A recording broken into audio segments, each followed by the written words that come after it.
प्रधानमंत्री नरेंद्र मोदी जी के नेतृत्व में केंद्रीय गृह मंत्री अमित शाह द्वारा वामपंथी उग्रवाद के खिलाफ जिस तरह से रणनीति बनाई गई, यही परिणाम है कि अब ठोस कार्रवाई उग्रवाद के खिलाफ की जा रही है। ये कहना है मध्य प्रदेश के मुख्यमंत्री डॉक्टर मोहन यादव का। केंद्रीय गृह मंत्री अमित शाह द्वारा नक्सलवाद के खिलाफ लगातार कार्रवाई की जा रही है और इसके साथ ही ली गई 8 राज्यों के मुख्यमंत्रियों की बैठक से लौटे हैं सीएम डॉक्टर मोहन यादव, जिसके बाद उन्होंने कहा कि नक्सलवाद अलग अलग राज्यों में अब अंतिम चरण में है। उन्होंने कहा कि मध्य प्रदेश में भी नक्सल विरोधी मूवमेंट में कई कठोर कार्रवाइयां की गई हैं और अब प्रदेश से नक्सलवाद पूरी तरह से खत्म है।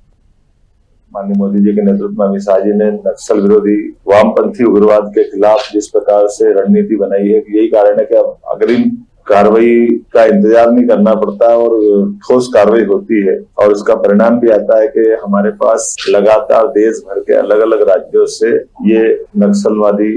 मूवमेंट एक तरह से आखिरी चरण में पहुंचा है। और जैसा कि माननीय गृह मंत्री जी ने कहा है कि हम अपने कानून के शासन को स्थापित करना और ये कुशासन का अंत करना, मुझे इस बात का संतोष है कि अलग अलग राज्यों के साथ साथ मध्य प्रदेश ने भी अपने राज्य के अंदर ही नक्सल विरोधी आंदोलन में जो हमारा मूवमेंट है, विगत 2 वर्ष में हमने नक्सलवादियों के खिलाफ अपनी कार्रवाई की है, वो पिछले 30 साल में नहीं हुई है।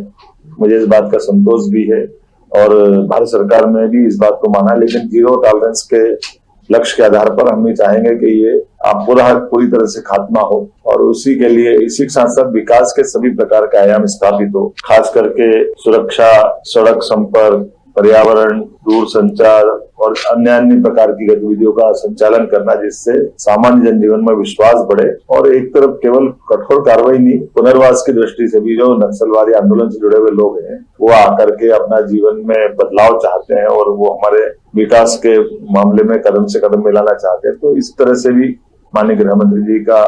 आज बैठक में मार्गदर्शन मिला और हम इस दिशा में भी काम करेंगे कि हम नेस्तनाबूद करेंगे कुल मिलाकर किसी हालत में जो नक्सलवादी गतिविधियां, इनके माध्यम से अव्यवस्था या कानून को अपने हाथ में लेने की किसी को इजाजत नहीं मिलेगी।